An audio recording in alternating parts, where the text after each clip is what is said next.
জানেন কি, পশ্চিমবঙ্গে আছে এমন এক জায়গা যেখানে আপনি পাবেন কাচের মতো স্বচ্ছ জল, যেখানে রঙিন পাথর পড়ে থাকে জলের তলায় সবার অবহেলায়, যেখানে ট্রেন চলে দিগন্ত বিস্তৃত চা বাগানের মধ্যে দিয়ে। ভাবছেন কোথায় আছে সেই রূপকথার জায়গা, কোন গহীন অন্তরালে? তাহলে আমাদের এই ভিডিও কিন্তু আপনাকে শেষ পর্যন্ত অবশ্যই দেখতে হবে। আপনি যদি ডুয়ার্সের থেকে ডুয়ার্সকে উপভোগ করতে চান, তাহলে আপনার অবশ্যই উচিত নিউ মাল জাংশন স্টেশনে নামা, কারণ নিউ জলপাইগুড়ির তুলনায় নিউ মাল জাংশন থেকে ডুয়ার্স পৌঁছতে সময় এবং টাকা দুই অনেক কম লাগে। শিয়ালদা থেকে কাঞ্চনকন্যা এক্সপ্রেস আপনাকে নিয়ে যাবে নিউ মাল জাংশন স্টেশনে। ট্রেনটি কখন ছাড়ে এবং তার ভাড়া কত তা আমি নিচের ডেসক্রিপশন বক্সে দিয়ে দিলাম। এই ডুয়ার্স ভ্রমণে আপনাদের অবশ্যই উপরি পাওনা হবে ট্রেনের দুপাশে চমৎকার দৃশ্য। চা বাগানের নিবিড় বনানীর ভিতর দিয়ে ছুটে চলবে আপনাদের এই ট্রেন। সত্যি এরকম দৃশ্য যেন মনে হয় শুধু সিনেমার পর্দাতেই সম্ভব। ট্রেন যত এগোবে গুলমা স্টেশনের দিকে, ততই দূরের এই পাহাড় শ্রেণী আপনাদেরকে হাতছানি দিয়ে ডাকবে। এরা সবাই কিন্তু হিমালয় পর্বতের অংশ, কারণ এখন আমরা ঢুকে পড়েছি গরুমারা অভয়ারণ্যের ভিতরে। 1992 সালের 31শে জানুয়ারি এই গরুমারা ন্যাশনাল পার্কটির উদ্বোধন করা হয়েছিল, যেটি অবস্থিত ডুয়ার্স এবং হিমালয় পর্বতের একদম পাদদেশে। মূর্তি এবং জলঢাকা নদী এই সমস্ত বিস্তীর্ণ উপত্যকাকে পুষ্ট করেছে। সেবক পেরোনোর পরেই কিন্তু আপনারা একটি চমকপ্রদ অভিজ্ঞতার সাক্ষী হবেন। শুধু যে তিস্তার উপর দিয়ে এই বিশাল ব্রিজটি পেরোবেন তাই নয়, এরপরেই কিন্তু আপনারা ঢুকে পড়বেন একটি টানেলের ভিতরে। এই টানেলটির পাশাপাশি সেবক থেকে রংপুর মধ্যে টানেলের কাজও কিন্তু চলছে একদম জোর কদমে। আর সেই টানেল হয়ে গেলে আমরা কিন্তু মাত্র ট্রেন পথেই পশ্চিমবঙ্গ থেকে সিকিমে পৌঁছে যেতে পারবো। দ্বিতীয় দিন সকালে প্রায় 3.5 ঘন্টা লেটে আমাদের ট্রেন এসে পৌঁছলো নিউ মাল জাংশন স্টেশনে। সেখানে আগে থেকেই আমাদের গাড়ি বলা ছিল, সেই গাড়িতে করেই আমরা এবার চলে যাব আমাদের গন্তব্য চালসা ইউথ হোস্টেলে। স্টেশন থেকে বেরোলেই মসৃণ পিচঢালা রাস্তা আপনাদেরকে স্বাগত জানাবে। দুপাশে চা বাগান আর নদীর উপরে ছোট বড় ব্রিজ। এইভাবেই মাত্র 14 কিলোমিটার দূরে নিউ মাল জাংশন স্টেশন থেকে অবস্থিত চালসা টিয়াগঞ্জ। এই টিয়াগঞ্জেই রয়েছে আমাদের ইউথ হোস্টেল। রাস্তার দুপাশে দৃশ্য এত মনোরম যে আপনার মনে হবে বেশ তো, আর একটু চলুক না গাড়িটা।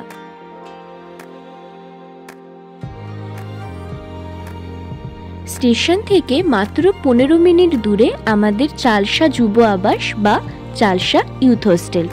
এই যে রাস্তাটি দেখছেন, এটি কিন্তু মূল সড়কের সাথে চালসা টিয়াগঞ্জ বলে এই জায়গাটিকে সংযুক্ত করে। এই রাস্তা ধরে যদি আপনারা চলে যান, সোজা পৌঁছে যাবেন মূর্তি নদীর কাছে।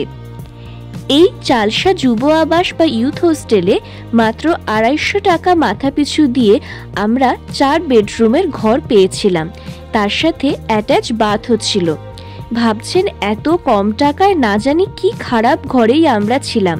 তাহলে রুম ট্যুরও কিন্তু রয়েছে এই ভিডিওতে, তাই ভিডিওটা অবশ্যই শেষ পর্যন্ত দেখবেন, না হলে কিন্তু আপনারই খরচা বাড়বে।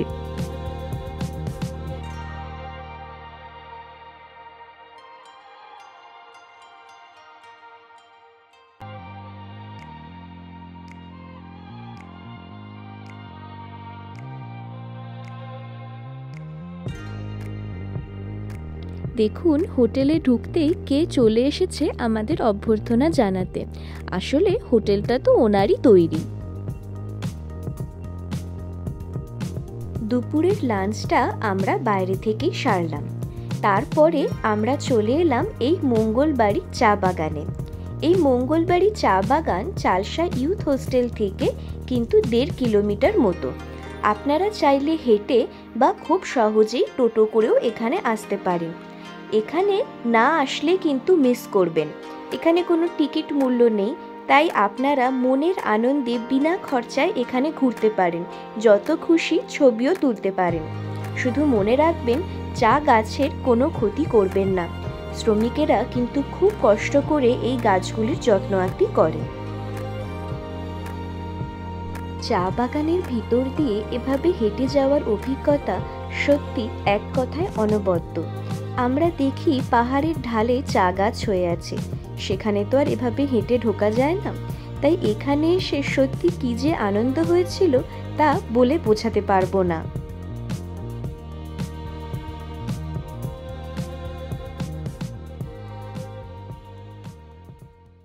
ট্রেন যেহেতু আপনাকে সকালের দিকেই নামিয়ে দিচ্ছে, তাই সারাটা দিন কিন্তু আপনার হাতে অনেকটাই খালি সময় থাকবে। তাই আমরাও ভাবলাম মঙ্গলবাড়ি টি এস্টেট দেখার পর 7 পয়েন্টের প্রথম পয়েন্ট অর্থাৎ মূর্তি নদীটা একটু ঘুরে আসি। আপনারা ইউথ হোস্টেলের কাছ থেকেই 10 বা 15 টাকা টোটো ভাড়া দিয়ে অনায়াসেই ঘুরে আসতে পারবেন। যদিও আমাদের যেতে যেতে বেশ সন্ধে হয়ে গেছিল, তাও সন্ধেবেলায় মূর্তি নদীর রূপ কিন্তু একদম অন্যরকম। এটা কিন্তু একদম মিস করবেন না। মাত্র 1 থেকে 1.5 ঘন্টার মধ্যে কিন্তু আপনারা মূর্তি নদী ঘুরে আবার চালসায় ফিরে আসতে পারবেন। চালসায় খাওয়ার খরচ কিন্তু বেশ কম, 70 টাকা ভেজ থালি আর 140 টাকা চিকেন থালি, চা মাত্র 10 টাকা। এছাড়াও 10 পিস মোমো আপনারা পেয়ে যাবেন 40 থেকে 50 টাকায়। একটা কথা বলি, সন্ধ্যে 7টা সাড়ে 7টার পরে কিন্তু খুব বেশি আর বাইরে যাবেন না। এখানে অনেক সময় হাতি বা চিতাবাঘ আসে, ফলে খুব সন্ধ্যেবেলায় বাইরে না যাওয়াটাই উচিত।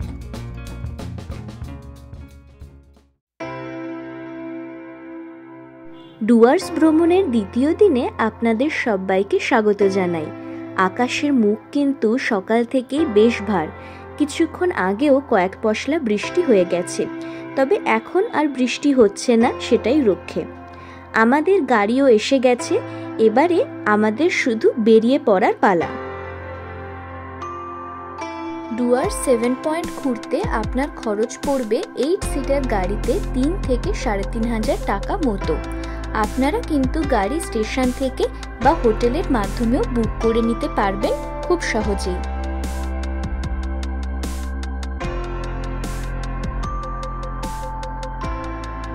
আমাদের প্রথম গন্তব্য বিন্দু ব্যারেজ। এই বিন্দু ব্যারেজ চালসা থেকে প্রায় 33 কিলোমিটার দূরে অবস্থিত। সেখানে যাওয়ার জন্য সব রাস্তাটাই কিন্তু সমতল হবে না, বেশ কিছুটা রাস্তা আমরা পাহাড়ের পাকদণ্ডি বেয়েও উঠব। আর এই বিন্দু ব্যারেজে যাওয়ার পথেই পড়বে আমাদের 7 পয়েন্টের আরও 2টি পয়েন্ট। তার মধ্যে 1 নম্বরে পড়বে গ্যারিবাস আর 2 নম্বরে পড়বে জলঢাকা নদীর কাছে অবস্থিত জলঢাকা জলবিদ্যুৎ কেন্দ্র।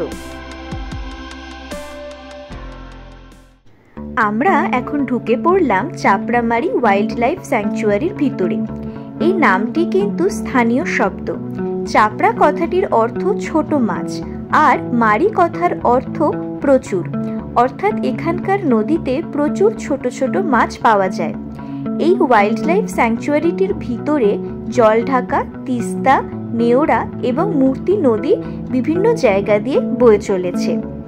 মাঝখানের বেশ কিছুটা রাস্তা কিন্তু খুবই খারাপ।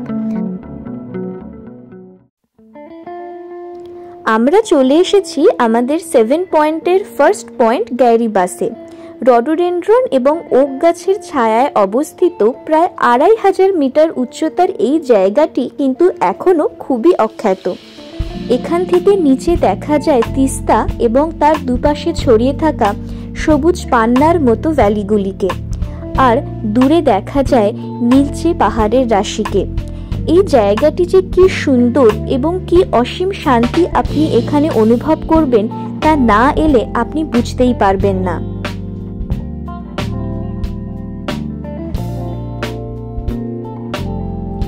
আমরা আমাদের সকালের ব্রেকফাস্টও করে নিয়েছিলাম এই গ্যারিবাস থেকেই। এখান থেকে কিন্তু আপনারা মোমো বা থুকপা বা লুচি পুরি সবই পেয়ে যেতে পারেন, কারণ 7 পয়েন্টের আর কোথাও কিন্তু তেমন খাবার দোকান নেই। সেই জন্য ব্রেকফাস্টটা এখান থেকেই করে নেওয়া ভালো।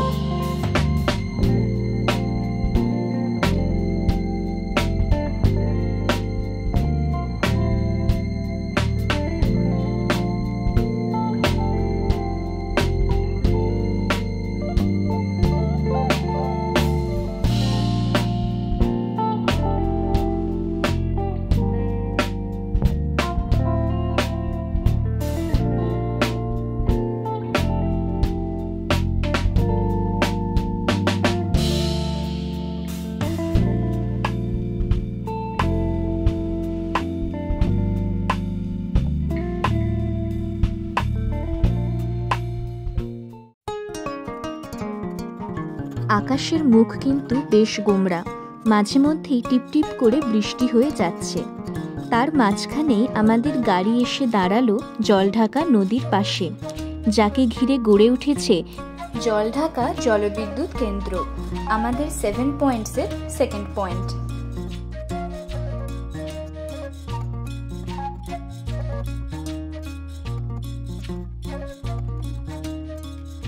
জলঢাকা বা দিচু নদী ব্রহ্মপুত্রের একটি উপনদী। এর উৎপত্তি সেই সিকিমের কুপুপ জেলার বিতাং লেক থেকে।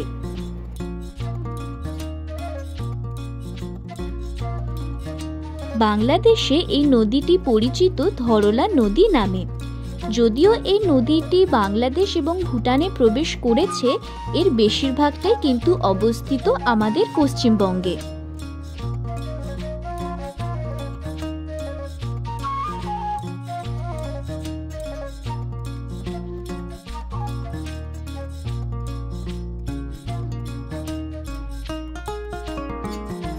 1970 সালে এই জলঢাকা জলবিদ্যুৎ কেন্দ্রের প্রকল্পটি শুরু হয়েছিল।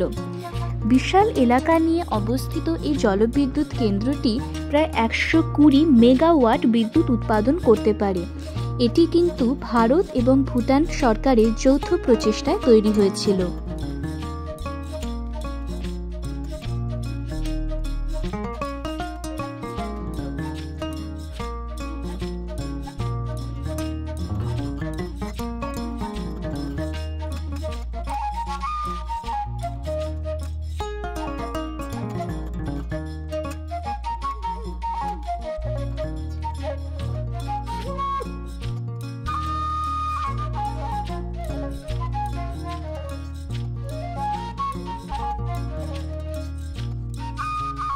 এখানে কোনো গাড়ির হর্ন নেই, নেই কোনো কংক্রিটের বাড়ি, নেই মানুষের কোলাহল, শুধু আছে নিচ দিয়ে বয়ে যাওয়া শান্ত গম্ভীর জলঢাকা নদীর একটানা গর্জন।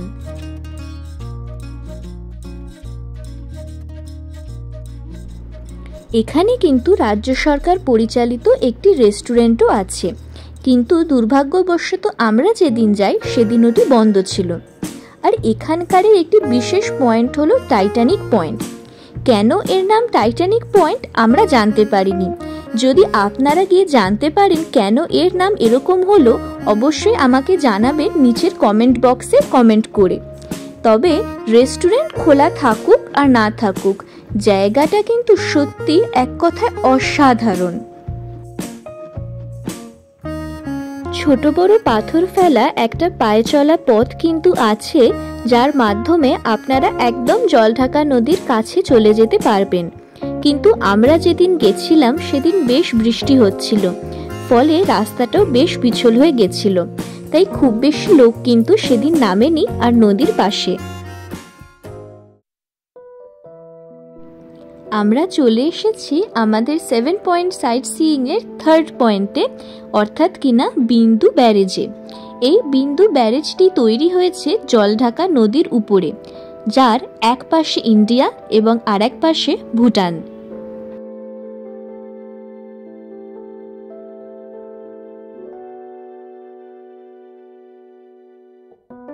দূরের এই পাহাড়গুলি সবই কিন্তু ভুটানের অন্তর্গত। বিন্দু ভারতবর্ষের শেষ গ্রাম, তারপরেই কিন্তু ভুটানের সীমানা শুরু। এই ড্যামটির কাছে 3টি নদী এসে মিলিত হয়, বিন্দুখোলা, দুধপোখরি এবং জলঢাকা। এই ড্যামটিতে মিলিত হওয়ার পরে তারা একত্রে জলঢাকা নদী নাম নিয়ে ভারতবর্ষের মধ্যে ঢুকে পড়ে।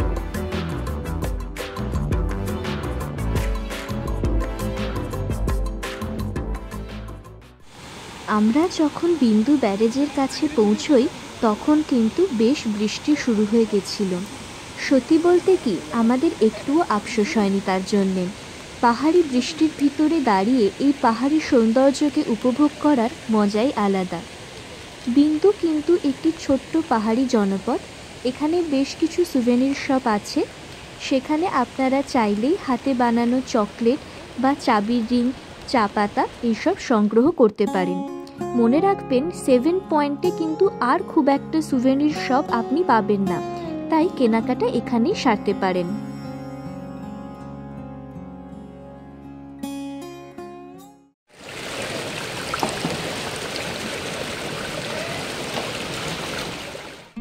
এরপরে চলে আসুন 7 পয়েন্টের 4th পয়েন্ট রকি আইল্যান্ডকে ঘুরে দেখতে। যদি 7 পয়েন্ট ঘুরতে এসে রকি আইল্যান্ডে ঘুরতে না আসেন তাহলে আপনার জার্নি কিন্তু একদম বৃথা হবে।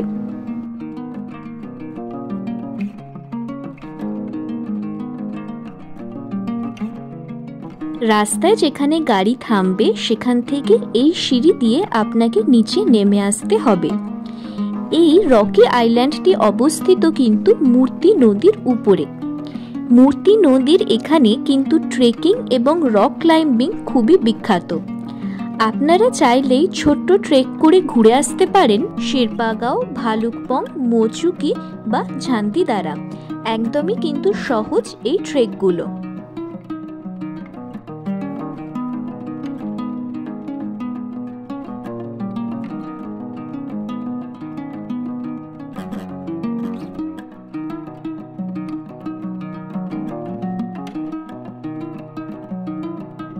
আপনার ইচ্ছা করবে নদীর ঠান্ডা জলে পা ডুবিয়ে এখানে সারা দিন বসে থাকতে।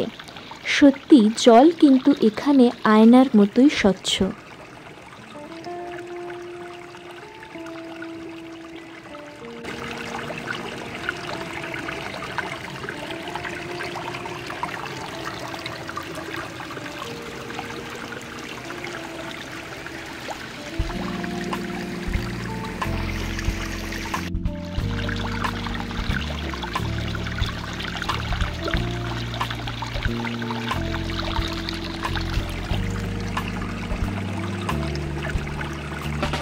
নদী যেন আক্ষরিক অর্থেই এখানে স্বচ্ছতোয়া। এখানে হেলায় পড়ে থাকে পান্না সবুজ রঙের পাথর, যাকে কুড়িয়ে আনতে আপনার কিন্তু অবশ্যই মন চাইবে। পাহাড়ি নদীর ধারে বেড়াতে এলে আপনারা অনেক সময় দেখবেন পাথরের উপর এমনভাবে পাথর সাজানো আছে, তাই আমিও করলাম। পরে জানলাম বৌদ্ধ ধর্মমতে এরকম স্ট্যাকিং স্টোন আপনার জীবনে নাকি সৌভাগ্য নিয়ে আসে।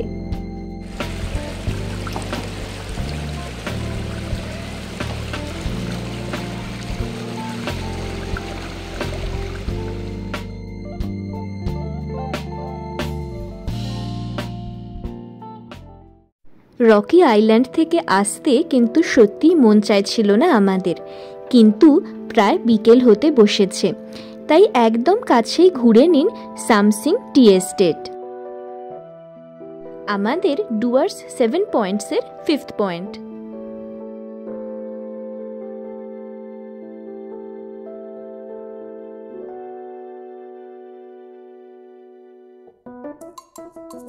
তবে সত্যি বলতে কি, আপনারা যদি মঙ্গলবাড়ি বা বাটাবাড়ি টি এস্টেট অলরেডি ঘুরে নিয়ে থাকেন তাহলে কিন্তু সামসিং না আসলেও চলে।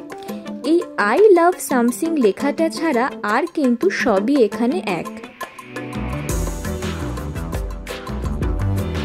আমরা এবারে ফিরতি পথ ধরলাম। আকাশে বেশ মেঘ করেছিল আর বিকেলও হয়ে এসেছিল। সেই জন্য সুলতানে খোলাতে আর আমাদের যাওয়া হয়নি। তবে ভিডিওটা শেষ করার আগে আমি আপনাদেরকে আর একটা জিনিস দেখাবো, যেটা আমি ভিডিওর শুরুতেই বলেছিলাম। 250 টাকাতে আমরা কেমন রুমে ছিলাম একবার আপনারা দেখে নিন। মাত্র 250 টাকা মাথা পিছু দিয়ে আমরা 4 জনের এই 4 বেডরুম ঘরটা পেয়েছিলাম। এখানে একটা টেবিল চেয়ার, তার সাথে আলমারি এবং একটা ড্রেসিং টেবিলও ছিল। আলমারির ভিতরে 2টো এক্সট্রা বালিশ আর 4 জনের 4টে কম্বলও রাখা ছিল। আর এইটা ছিল আমাদের রুম থেকে বাইরের ভিউটা। দিগন্ত বিস্তৃত খোলা মাঠ আপনাকে অবশ্যই মুগ্ধ করবে। বাথরুমটা বেশ বড় এবং ছিমছাম পরিষ্কারভাবে সাজানো। রয়েছে কমোড এবং হ্যান্ড শাওয়ার, তার পাশাপাশি গিজারও কিন্তু রয়েছে। আছে শাওয়ার, আয়না এবং লাগোয়া ছোট্ট বেসিন, তাতেও গিজার আছে। গুগলে গিয়ে ইউথ হোস্টেল লিখে সার্চ করার পরে প্লেসের জায়গায় নিজের পছন্দ মতো জায়গাটাকে বসিয়ে দিন, তাহলে কিন্তু সেখান থেকে আপনারা খুব সহজেই 2, 3 বা 4 বেডরুম বা ডরমিটরি ঘরকে সিলেক্ট করে নিতে পারবেন। এই ইউথ হোস্টেলের একটা দারুণ ব্যাপার হলো এর এই ওপেন ব্যালকনিটা। একদম রাস্তার উপরে এই ব্যালকনিতে বসে আপনার সন্ধ্যের আড্ডা কিন্তু জমে উঠবে। আচ্ছা, এটা কি ভাবছেন যে আপনার বয়স যদি 18 বছরের বেশি হয়ে যায় তাহলে আর এখানে থাকতে পারবেন না? তাহলে কিন্তু বলি, সেই ধারণাটা ভুল। ইউথ হোস্টেলে যে কোনো বয়সের লোকই এসে থাকতে পারে। তবে একটা কথা এখানে বলে রাখা ভালো, ইউথ হোস্টেলে বাইরের কোনো খাবার কিন্তু অ্যালাউ নয়। পাশাপাশি কোনো অ্যালকোহলিক ড্রিঙ্কস বা স্মোকিংও কিন্তু এখানে একেবারেই চলবে না। এখানে বসে শুধু প্রকৃতির সাথে নিবিড়ভাবে আত্মীয়তাকে অনুভব করুন। এই ইউথ হোস্টেলের একটা দারুণ ব্যাপার হলো এর এই লাইব্রেরি। আপনারা রিসেপশনে বললেই তারা কিন্তু এসে এখান থেকে বই বের করে আপনাদেরকে দিয়ে দেবে। সেটা আপনি নিজের ঘরে বসে আরাম করে পড়তে পারবেন। শুধু রিসেপশনের নাম এবং নাম্বারটা লিখে দিতে হবে। আর যেহেতু নাম ইউথ হোস্টেল, তাই ফেলুদা, ঘনাদা, টিনটিন বা নন্টে ফন্টে সবই আছে। এছাড়াও পাবেন উত্তরবঙ্গের উপরে লেখা নানান বই। উত্তরবঙ্গের প্রাকৃতিক বৈচিত্র্য বা বক্সার উপরেও অনেক বই আপনি এখানে পেয়ে যাবেন। পাবেন বিদেশি রাইটার অরুন্ধতী রয় বা গ্যাব্রিয়েলা গার্সিয়া মার্কেজের লেখাও অনেক বই। এছাড়াও নারায়ণ সান্যাল, বাণী বসুর মতো বহু লেখকের বইও আপনারা এখানে পেয়ে যাবেন। ডুয়ার্স ভ্রমণের প্রথম পর্বে আমরা গেলাম মূর্তি, ঝালং, বিন্দু, রকি আইল্যান্ড, সামসিং এবং আরও অনেক জায়গাতে। এদের মধ্যে আপনার সবচেয়ে ভালো লাগলো কোন জায়গাটা জানাতে ভুলবেন না। আর এরকম আর কি কি ভিডিও আপনারা দেখতে চান সেটাও অবশ্যই জানান নিজের কমেন্ট বক্সে কমেন্ট করে। চ্যানেলটি ভালো লাগলে অবশ্যই সাবস্ক্রাইব করুন এবং অনেক অনেক লাইক করে আমাদের পাশে থাকুন। আবার দেখা হবে ডুয়ার্স ভ্রমণের দ্বিতীয় পর্বে, যেখানে আমরা আপনাদেরকে নিয়ে যাব লাভা, লোলেগাঁও ও ঋষভে।